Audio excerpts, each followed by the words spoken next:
अगर आप सिविल सेवा की तैयारी कर रहे हैं या आप एक सिविल सेवक हैं यानी एस्पिरेंट और सिविल सेवक दोनों के लिए जो सबसे ज्यादा जरूरी है वो है एआरसी यानी एडमिनिस्ट्रेटिव रिफॉर्म कमीशन, प्रशासनिक सुधार आयोग। दो प्रशासनिक सुधार आयोग बने, एआरसी 1 और एआरसी 2। आज मैं आपको इस नैतिकता यानी एथिक्स के अंतर्गत पढ़ा रहा हूं सेकेंड एआरसी, और शॉर्टेस्ट ट्रिक के साथ आपको इसको दिमाग में बिठा लेना है और याद रखिएगा जीवन पर्यंत ये काम देता है। ठीक, तो मैं हूं डॉक्टर मानस पांडे, और अगर आप तैयारी कर रहे हैं यूपीएससी, यूपीपीसीएस या किसी भी स्टेट सिविल सर्विस की, तो मैं आपको पढ़ा रहा हूं एथिक्स का पूरा कंप्लीट टॉपिक।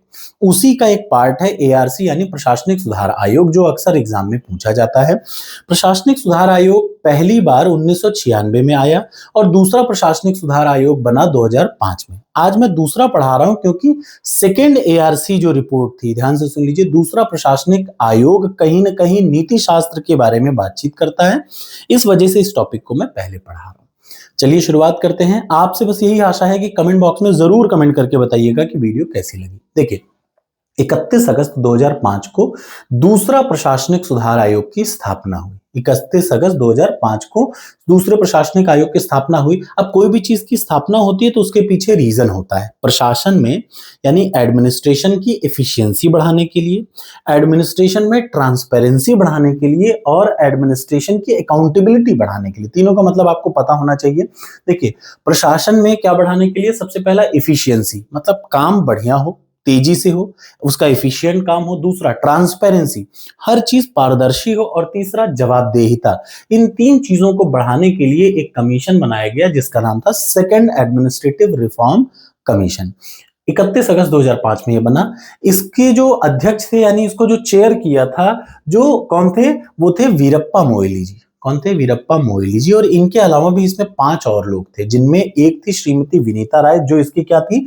सदस्य सचिव थी। और 4 सदस्य थे, रामचंद्रन जी, मुखर्जी जी, कलोरा और जयप्रकाश नारायण जी। बहुत इंपॉर्टेंट है, आपको ये हमेशा जीवन भर याद रखना पड़ेगा। क्यों? क्योंकि ये आप चाहे पॉलिसी बनाने में हो या आप सिविल सर्विस की तैयारी करने हो, रेफरेंस के तौर पे आप इसको जरूर यूज करिए। क्या है? मेंस में लिखते समय भी याद रखिए, जब आप मेंस के एग्जाम को लिख रहे हो तो जो आप किस चीज को कोट करेंगे, जैसे होता है ना, किसी चीज का रेफरेंस देंगे तो आप एआरसी का रेफरेंस देंगे। जब कभी नैतिकता की बात आए तो आप एआरसी का रिपोर्ट का आप रेफरेंस देकर के अपनी बातों को लिख सकते हैं मेंस के एग्जाम में। ठीक, अब जब ये रिपोर्ट आई तो एआरसी 2 2005 में बनाया गया। इसका आयोग जो है 31 अगस्त 2005 को बना। 3 साल तक इसने काम किया, 2006 से 2009 तक। और किन किन क्षेत्रों में इसने बातें करी? इसने अलग अलग 15 रिपोर्ट थी। याद रखिए, एआरसी 2 के 15 रिपोर्ट हैं सबसे जरूरी। और आज की इस वीडियो में उन्हीं 15 रिपोर्ट की शॉर्टेस्ट ट्रिक मैं आपको बताऊंगा, ताकि आपके दिमाग में वो 15 रिपोर्ट की टाइटल जरूर रहे।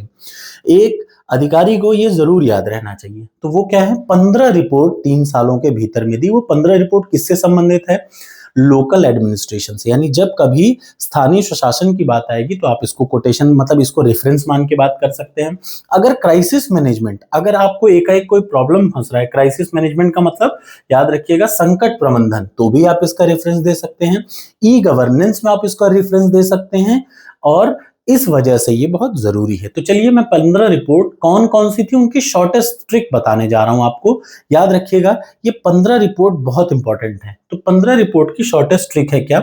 आपको ऐसे ही इसको याद रखना है। ठीक, ये कैसे होगा तो मैं आपको बता देता हूं। सबसे पहले आपको ऐसे याद रखना है कि R U C, R U C, R U C का मतलब आर यू सी।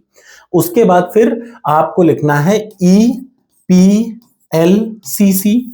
सबसे आप देखिए, ये नाम के साथ पहला अक्षर याद कर रहे हैं। कुल 15 रिपोर्ट थी एआरसी 2 में, कुल 15 रिपोर्टें थी। तो कौन कौन सी थी? Are U C, ईपीएलसीसी।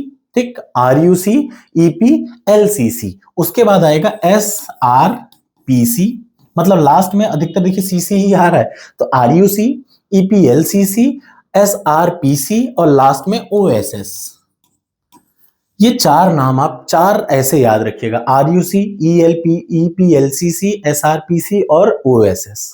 अब वन बाय वन मैं सबका नाम बताता हूं। आर का मतलब होता है राइट टू इंफॉर्मेशन, यानी जो एआरसी 2 का पहला रिपोर्ट है वो राइट टू इंफॉर्मेशन से है। याद रखिएगा, अच्छा शासन चलाना है तो राइट टू इंफॉर्मेशन एक्ट पे हमें ध्यान देना पड़ेगा। तो पहला जो रिपोर्ट है वो आरटीआई पे है।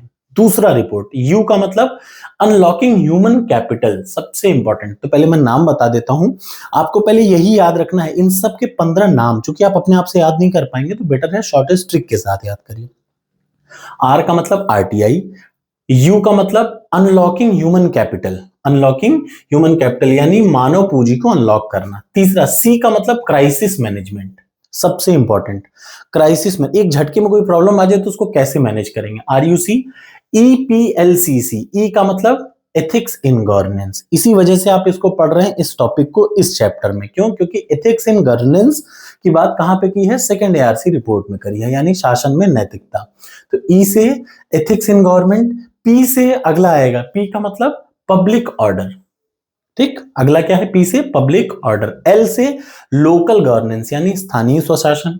सी का मतलब कैपेसिटी बिल्डिंग और दूसरा कॉम्बैक्टिंग टेररिज्म, ठीक, कैपेसिटी बिल्डिंग और अगला क्या है, कॉम्बैक्टिंग टेररिज्म, ठीक है, टेररिज्म। उसके बाद अगला क्या आता है, एसआरपीसी, एसआरपीसी, एस का मतलब आता है क्या, देखिए सोशल कैपिटल, आर का मतलब रिफर्बिशिंग ऑफ पर्सनल एडमिनिस्ट्रेशन, याद रखिए रिफर्बिशिंग ऑफ पर्सनल एडमिनिस्ट्रेशन। पी का मतलब प्रमोटिंग ई गवर्नेंस और सी का मतलब सिटीजन सेंट्रिक एडमिनिस्ट्रेशन यानी नागरिक आधारित प्रशासन, ठीक। और लास्ट में ओएसएस, ओ का मतलब ऑर्गेनाइजेशनल स्ट्रक्चर और एस का मतलब स्ट्रेनिंग फाइनेंशियल मैनेजमेंट और last state and district administration. कुल 15 रिपोर्ट एआरसी की थी, उनको रटने का ये पहला काम आज आपको, अगर इस वीडियो को आप देख रहे हैं तो मैं इसको डिटेल में किसी दिन जरूर पढ़ाऊंगा, लेकिन पहले आपको ये 15 रिपोर्ट कंठस्थ रटी होनी चाहिए और उसका यही तरीका है, एक तरफ हिंदी में एक तरफ इंग्लिश में, आपको ऐसे ही आरयूसी, ईपीएलसीसी, एसआरपीसी, हिंदी इंग्लिश दोनों माध्यम के छात्र इसको ऐसे ही रटे, क्योंकि इसको यही रटने का सबसे आसान तरीका है। आपको वीडियो अच्छी लगी हो तो कमेंट बॉक्स में जरूर कमेंट करके बताइएगा, खराब लगा हो तो भी बताइएगा, बट ये टॉपिक इतना इंपॉर्टेंट है कि आपको इसको रटना ही पड़ेगा एग्जाम से पहले, मेंस के और एग्जाम के बाद। Thank you so much.